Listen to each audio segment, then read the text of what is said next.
هلا والله معاكم داي. موضوع اليوم هو موضوع استفزني كتير، ولما احكي لك انه استفزني فاعرف انه هذا الموضوع تعدى الخطوط الحمراء. طبعا الاستفزاء كلياته بدا لما دخلت على اليوتيوب وطلع لي مقطع الحادي، والعنوان كان الحادي، الصوره المصغره كانت الحاديه، وحتى اسم القناه كان الحادي. والشيء اللي خلاني ادخل المقطع هو عشان اتاكد هل هو كليك بيت، يعني بس عشان المشاهدات، او فعلا المقطع الحادي بحت. وطبعا بعد ما دخلت على المقطع من غيرتي على ديني قلت لازم ما اسكت عن الموضوع. ما اتوقع في حدا بيغار عن دينه بيشوف حدا عم بيغلط على دينه وبيضله ساكت. وبنفس الوقت ما راح اطلع قناه هذا الشخص او الشخصه، ما بعرف صراحه مين اللي ورا القناه، وما راح اطلع اي شيء له علاقه فيها. تمام، يعني لا راح يطلع لكم اسم ولا حتى اسم المقطع ولا اي شيء عشان يضلوا غير معروف. تمام، وبنفس الوقت صار لازم نتنمر عليهم ونرد على هذا الملحد. خلونا نشوف المقطع مع بعض. بسم الله الرحمن الرحيم.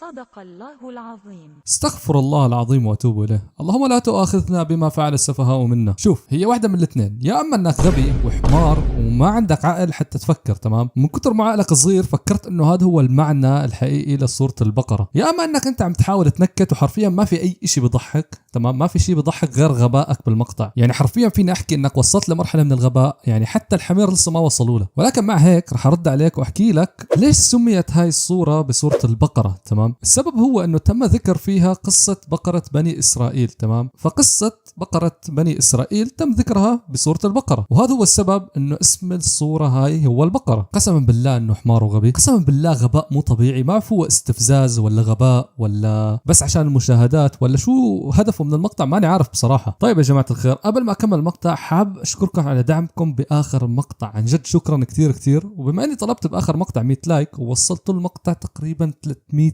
لايك، دعم جبار حرفيا، فبهذا المقطع ما بطلب 100 لايك، نا مستواكم افضل من هيك بكثير، بدي 150 لايك. ليتس جو. نبيكم ما خلى شيء ما سوى، حتى عرق شرب، وهذا موجود بكتبكم.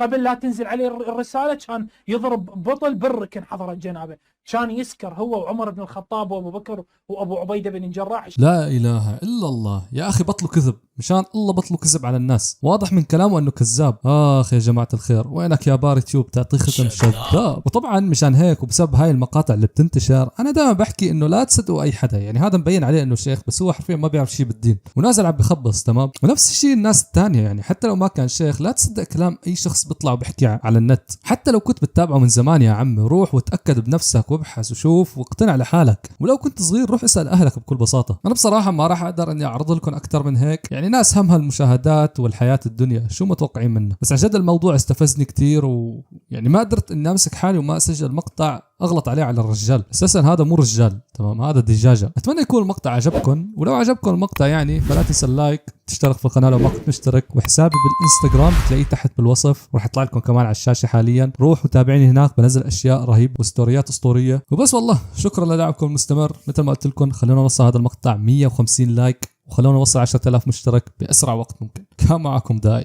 السلام. يا راكبا في رحلة الحياة لا تظن أنها قصيرة مذهلة، فكم من راكب أراد وجهة